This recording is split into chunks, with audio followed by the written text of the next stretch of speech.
Good morning, everyone, and welcome to this session in this year's Can Do Innovation Summit. My name is Duncan Booker. I'm from Glasgow City Council, and I'm currently engaged in planning for the UN Climate Change Conference, COP26, which Glasgow will host in November of this year. It's my great privilege and a genuine pleasure to have a conversation with a colleague, an ally, and a friend called Lolita Jackson, who is from New York City. Welcome, Lolita. Can you just say a few words to our audience, please, about your current role with the New York City Mayor's Office? Sure. Thank you, Duncan. Hi, everybody. I'm sorry that I can't be with you in person because I just love Scotland. My role is I'm the special advisor for climate policy and programs. And what that means in layman's terms is I'm not a SPAD like you guys have. It actually means I'm the climate diplomat for New York City. So I deal with all the different cities around the world, engaging with them in climate as well as the UN and all the climate networks. And I've been doing that role for about 4.5 years. Great, thanks, Lolita. Now, normally I would hope to have been welcoming you in person here to Glasgow. I'm having to do this digitally with you in New York. And you've been over here to Scotland and Glasgow many times. You mentioned cities and diplomacy there, but you've got a personal interest in this part of the world. What's attracted you to Scotland and to Glasgow over these many years? Sure. Well, I love Scotland. I love all of you out there because I come back at least once, if not twice a year, although unfortunately in 2020 I couldn't go at all because I'm a singer.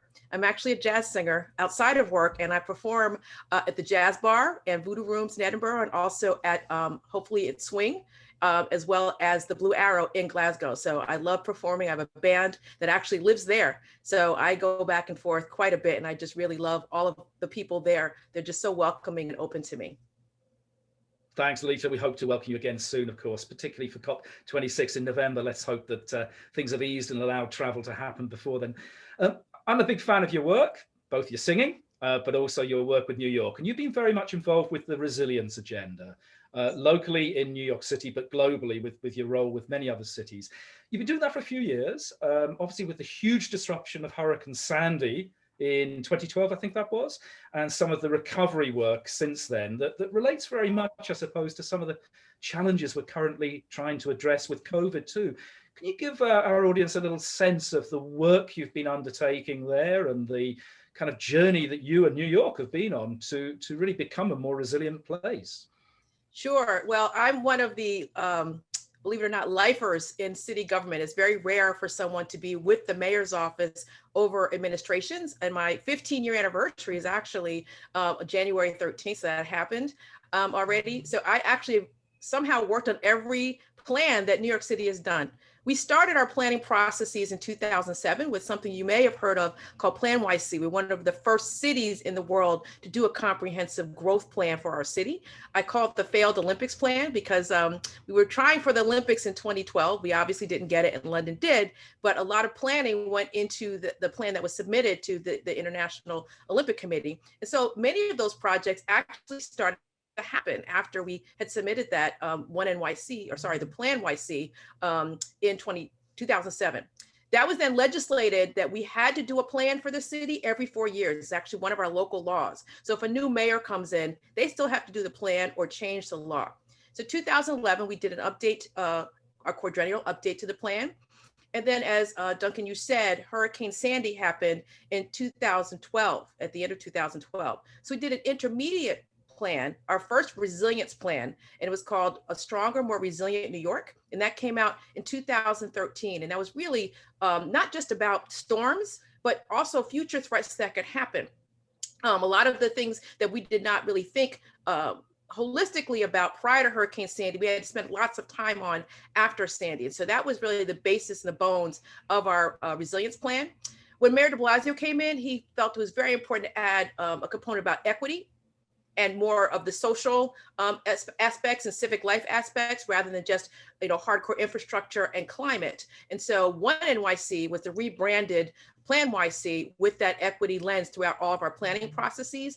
And that was 2015. So that was that, again, for quadrennial update. And then last year, we came out with what we call our Green New Deal. And so that really is 2050. So projecting out what we want the city to look like in 2050. And that has many components. Really, the main three are confronting the climate crisis, addressing health and wellness throughout our communities and bringing all New Yorkers into civic life through more democracy. That's fascinating. Thanks, Lolita. We're speaking at an innovation summit, and I want to pick up on the I word there a little bit with you, innovation. Because listening to what you've said and having read some of those documents, obviously we tend to think of innovation in technological terms, and that's really, really important, and I'd be happy for you to speak about that. But hearing what you've just said, it seems to me that New York's been engaged in a resilience agenda that includes innovation around perhaps what we might call social policy and governance and the ways in which you relate to your communities. Is that fair to say? And could you say maybe a little bit more about how you feel that that's been embedded in some of your work and that of the city itself?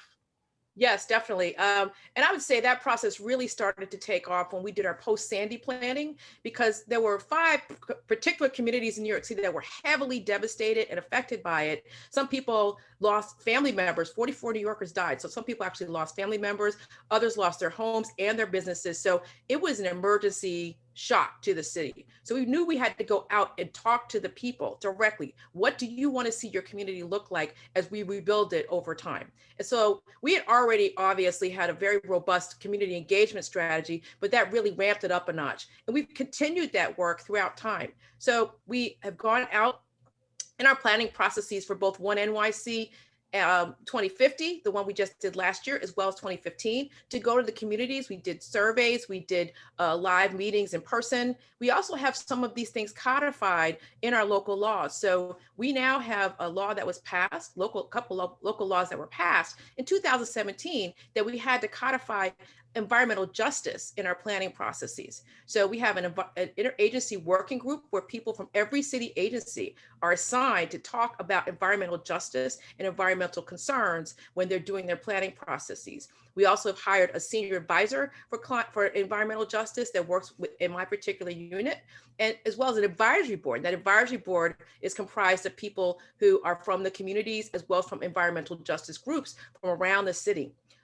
As a codification of that, in addition to that, we have a One NYC advisory board. So when we do these quadrennial plans, that's also codified in law, where we have to have different professions. We have to have people from the nonprofit world, from the business world, from the education sector, various professions, as well as obviously the public sector. So we really make sure throughout our planning processes that we're getting that feedback that we need to make sure we have our ears to the ground. It's very important in a city as big as New York, which I believe New York City is bigger than the population of Scotland.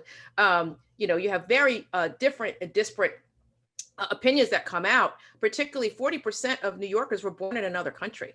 And 25% of them do not speak English very well. So we realize we have to go into these micro communities and speak to them where they are and not just come from on high.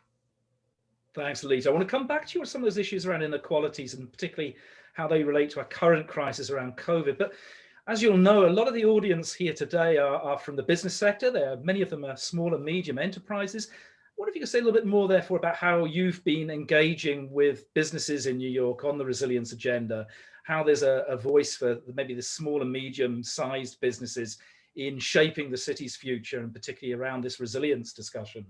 Sure. Well, we have two agencies in city government that deal particularly with businesses. One is our small business services entity that deals probably with most of the businesses that are size of the folks that are listening to this today. And then we have Economic Development Corporation, which is probably more of a macro level organization that deals with trying to pull industries to come and provide resources in New York City. But they both are very important because EDC can bring large amounts of jobs if a larger corporation wants to come in, and how that would look. And then SBS deals with the mom and pop stores as well as the smaller businesses to help them with resources. A couple of things that we want to do is make sure we have actually this as codified in our plan. So in our One NYC 2050, we have a part of our plan that wants to make sure that employee-owned businesses are able to get into new markets and clear some of the red tape, give them resources, potentially provide loans, potentially provide mentoring. And also grow what we call MWBEs, which is minority and women-owned business enterprises. And I think the same term is sort of BAME enterprises in the UK, to make sure that those folks get a clear shot to some of the opportunities for bidding on certain projects. We now actually have minimum requirements that certain percentages of each large project have to be fulfilled by people who are in those categories. And I know that Glasgow is a city that has a very disparate population as far as different ethnicities, which maybe not have been the case 10, 15, 20 years ago. So that's something I'm sure that people are thinking about now. How do you get that refugee, that immigrant community really embedded in the lifeblood of the city? Another thing that we're doing is making sure that the workforce is prepared. Because a lot of the jobs that people used to have don't exist anymore. They won't exist after COVID. So that will accelerate a trend that we've already been seeing. And I know that since Glasgow is a post-industrial city, I'm sure some of that has happened there as well. So a few things that we're doing is we're making sure that we do a lot of workforce development. We have hundreds of thousands of college students in New York City because we have a city of New York a college system, state of New York college system, then obviously large like NYU, New York University, as well as Columbia University. So there's many, many, many opportunities for people to learn in classrooms. So we're working with universities. We're also working with unions. We have a very strong union system in New York City. So we're really trying to make sure that they're changing how they're training people, having pre-apprenticeship programs so that the people can get union level jobs at some point, and making sure that pipeline is coming from those depressed and deprived neighborhoods. So really working with the systems in place to train the workforce of the future so that the businesses like your businesses will have the right people who are able to come in and be skilled already to be able to take those jobs. And we're also looking particularly at the fact that, and I'm going to tie it back to climate for a second, we recognize that there's going to be a lot of innovation and a lot of new types of roles coming in for wind, for solar, and making sure particularly people are trained for those jobs as we try to, make sure that we have offshore wind and possibly on land wind. If someone has to make those turbines, why don't they make them in New York City? So really EDC, as well as the workforce training, making sure that people are prepared to take those jobs, that those jobs actually come to New York. So we recognize that training our workforce, if 40% of the people are not, that if they are actually people who are born in other places, that they recognize these opportunities. We have many, many people who don't go on to college in New York City, as you can imagine, and most cities have that. So, a college degree should not be the only way you can actually make a living wage. And so we're trying to ensure that we have programs in place to allow people to do that and working with the business sector to do that. And one last thing I'll say on that is that we recognize that it's not just the public sector that has all the answers, particularly in a time of COVID, where a lot of money is gone. New York City used to have 60 million people come a year, just the city. So all those tax revenues, 100,000 jobs gone on Broadway, 400,000 jobs gone in the entertainment and service sector. So that's a lot of people who need a lot of help. So we recognize it's the public sector, the education sector, nonprofit and businesses and philanthropy working together to rebuild our city as we get past this time. Thank you for that answer, Lolita. And many of the lessons you've just addressed are ones we, I think, could take to heart here in Glasgow. Obviously, as you've mentioned, a size difference between New York and Glasgow, Scotland, but we're both cities. We both believe in social justice, and I think those are some really impressive lessons, particularly for businesses on this at this event, but also some of the educational institutions. You talked at the end about COVID, about its effects not only on the economy, but also on existing inequalities. I think we're only too conscious that the COVID crisis has really exacerbated many of the kind of rather wearily familiar issues around inequalities that we already knew we had. How's that played out in New York, and how are you trying to address those differential impacts of COVID on different communities, particularly, of course, in terms of minority communities for your city? Yeah. Well, as everybody can see, I'm a Black female and I'm actually over 50. So I'm sort of in the COVID zone of being a person that's more likely to get it. And there's a couple of things in New York City in particular that contributed to that happening. Many minority residents, unfortunately, have comorbidities. So they may have already had a chronic health condition that made them predisposed to be more susceptible to it. That's the first. The second is that many minority communities and immigrant communities live in more densely populated households. So you may have 3 generations living in one house, and you may only have 1 or 2 bathrooms for 5 people. So there's really no way to sequester. If somebody actually gets ill with COVID, the entire household gets COVID. So that was the second piece. And the third piece is that I'm a white collar worker. I work for city government, but many people who are minorities and immigrants are not white collar workers and actually have to physically go into whatever their job situation is. And many of them were in professions where they were considered essential. So they had to go work in that grocery store, work in that drugstore, work at a role that put them front and center to be out and about when COVID was really devastating New York City. At one point, there were 800 people dying a day in New York City. And, it was just really terrible to actually live here and hear the sirens going back and forth and knowing that, many of my neighbors were suffering so mightily. We've now actually gotten it reasonably under control. We still are in a little bit of lockdown, but not to the extent I believe that maybe the UK is, because people got so scared. Everyone knew somebody who had it or somebody who died from it. And so what we've done to sort of address those inequities is many of our resources to be able to be tested are in public hospitals, which are usually located in those neighborhoods that were most affected. We also have a test and trace corps that has been hired by the city to actually be able to go and immediately sort of figure out where the pockets are that are bubbling up so we can address those right away. In the summer, New York City usually we get very hot. So we usually have cooling centers where people who don't have air conditioning in their homes could go to cool off, like a library or a school that's closed, things like that. Obviously, we didn't have that during COVID. We gave away 74,000 air conditioners to people who were elderly or people who were had chronic health conditions, so they would be able to still be cooled in their homes. That was really important. So we worked with actually local nonprofit organizations who knew the people would be affected. And we have something called the Public Engagement Unit in city government, where they go out door to door for things like this in particular, and they were able to work with them to get those passed out. So we are and also with vaccines, we're doing the same type of work where we know the communities that need them first, that need them the most. So as soon as the hospital workers and those essential workers get them, they're going to be communities that are targeted to get those vaccines right away. So we recognize that issue that we have, and we're trying to address it head on. That's really interesting. Thanks, Lolita. I was quite struck reading through your One NYC report for 2050 that not only is the city going to try to reduce its carbon emissions, play its leading role, as many of the world's cities are doing, and we'll come on to that in a minute, but alongside that is that social justice aspect of environmental justice, access, and jobs. And that struck me as quite a distinct thing coming out of New York. Do you feel that represents a particular culture you have in New York? And is it a particular kind of flavor, an approach to these things around climate that you'd like to share with the world in many ways? Yes, well, New York City has a very robust environmental justice ecosystem of groups of people that are neighborhood specific, that have advocated many times to make sure that, a new sort of garbage facility is in place there, or that there's remediation of any sort of biohazards. And so that's been happening for quite some time.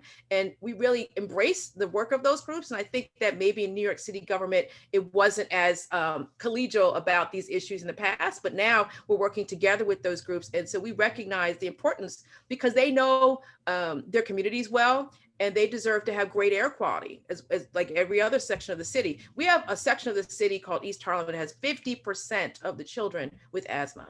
And that's an abomination. And so there's things that the city needs to be doing to, make sure those apartments and the air around them is remediated, get rid of lead, get rid of mold, lead paint, get rid of mold, get rid of having buses being able to idle. So things that affect them both from a macro level with the city and also micro in their communities.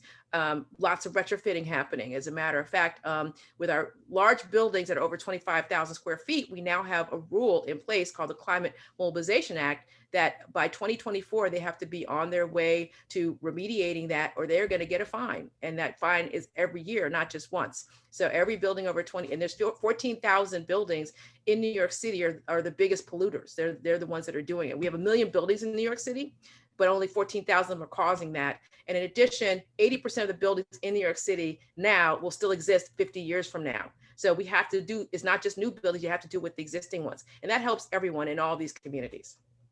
Again, I think, Lolita, lessons for us here in Glasgow and Scotland and further afield. And I want to move on to that now. I mean, New York is a globally known city for innovation. It's one of only a handful of world cities we could truly call by that description. But equally, you're an outward-looking internationalist city, and that's part of your job, Lolita. You are a climate diplomat for the Mayor of New York. You reach out to other cities and city networks all around the world, not just Scotland, of course, important though we feel we may be. Can you say a little bit more about all that work you've been doing with other cities and networks, and the kind of lessons you feel perhaps you've picked up from your global role, from other cities around the world? Sure, absolutely. Well, first off, I want to tell the audience that Duncan and I really got to know each other through our relationship in 100 Resilient Cities. I was fortunate enough to be able to be asked by Duncan to be at the launch event for Glasgow's resilience plan. So I feel very particularly tied to Glasgow, but every city that was in 100 Resilient Cities was asked to do a resilience plan. And there were lessons that other cities learned from us, but there are lessons that we learned from other cities, because some smaller cities or some cities that may not be the primary city actually had a little bit more agility and ability to be able to move faster on certain things, particularly Chinese cities. They decided they want to electrify their buses. And then one city, the next year they had 10,000 electric buses. So how did they do that so quickly? There's a couple lessons to be learned from that. So I really enjoy actually the interactivity with other cities. And we, with London, are the head of a network, particularly that's dealing with divestment from fossil fuels and trying to invest in climate solutions. And through that work, I've really been able to work with folks like Tom Shields, who's the head of the Just Transition Commission in Scotland, and other people around the world who are working and really leading on how to make sure that you're investing your money properly, and also making sure that the workforce is ready to do that. That's just one big example for us, but there are many other examples of us learning from other cities. We work closely with Paris. We've worked with Barcelona, South American cities, even Cape Town, and Durban as well in South Africa. So there's really a robust network in both, I'd say, the past 100 resilient cities, with C40, with ICLEI, with Carbon Neutral Cities Alliance, we were happy to sponsor Glasgow, to be a new member of that. So congratulations on that. And just really working together to solve the issues of the time, which is not even just climate, but how you deal with your communities and making sure they're healthy and able to breathe clean air. And that's not just a climate issue, that is a quality of life issue. Just moving on from that, Lolita, I talked about COP26 in my introductory remarks, the UN Climate Change Conference coming here to Glasgow from the 1st to the 12th of November this year. We hope to welcome you and your mayor and your new president to Glasgow's shores for that event, hopefully to really cement a commitment to the Paris Agreement from 2015. Are there particular outcomes that you would hope to get from that in terms of the kind of inputs that cities can give, and the kinds of contribution that only cities can make to national ambitions? You can talk about your US experience if you want, but also your global experience that you've just drawn upon. Yes, I think that something that a lot of people on the national level do not realize is that things didn't stop, particularly in the US, because President Trump decided that he didn't want to be in Paris anymore. Cities, particularly because the federalist system in the United States, we have a lot of latitude and we have a lot of powers we can enact and employ to make sure that we're getting to where we need to be net zero in 2050, and what we need to do along the way. And we've been connecting with cities around the world that entire time. I was just saying, there's robust networks around that. So one of the outcomes that we'd like is at the UN level, I think they're slowly starting to realize that they have to let cities be able to be heard. Now, obviously, we can't be at the actual table as a party, but there are ways to have those inputs roll up into the discussions. And I believe that they recognize that and are trying to discuss and figure out ways to be able to do that. And so the outcome I'd like to see is that I call it the kiddie table at Christmas. We don't need to be at the kiddie table at Christmas. We need to be right at the table. We may not have a vote, but we should have a say. And hopefully working with UK government, working with the UN folks to make sure that we can have that happen. That's what I want to see. That's a great sentiment, and something from a great urban peer we can take to heart here in Glasgow, Lolita.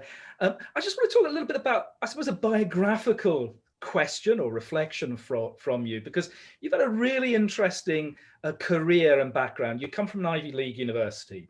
I think you've got a degree in chemical engineering, if I remember rightly. Yeah. You go into private sector. You're actually in one of the Twin Towers during 9/11. You obviously thankfully survived, and then you move into city government to what we might call the public sector, and as you said earlier, you achieve the extraordinary trick of staying from one administration to another, from a Republican to a Democrat mayor, which is fantastic. You know, so you've gone through all these different iterations yourself in your career. Are there reflections that you could offer our audience in terms of the kind of way in which innovations played a part in that, innovation in your own personal life and career, but the sort of innovation you've seen as you've moved across sectors that you could offer as a reflection for us here today?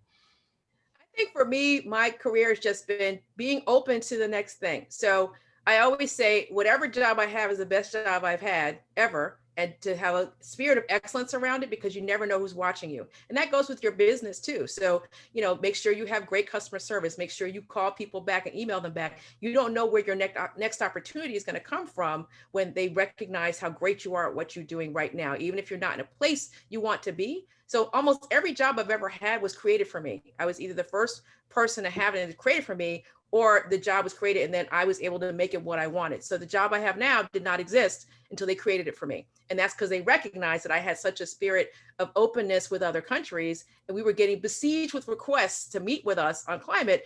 Hey, we need somebody to do that. Lolita, you go to Scotland and Tokyo and all these places, we'll just make that your job. So for me, it's always been be willing to innovate in your own life, and then you have a spirit of innovation in everything you do outside of that. And that's sort of how I come across with everything that I do.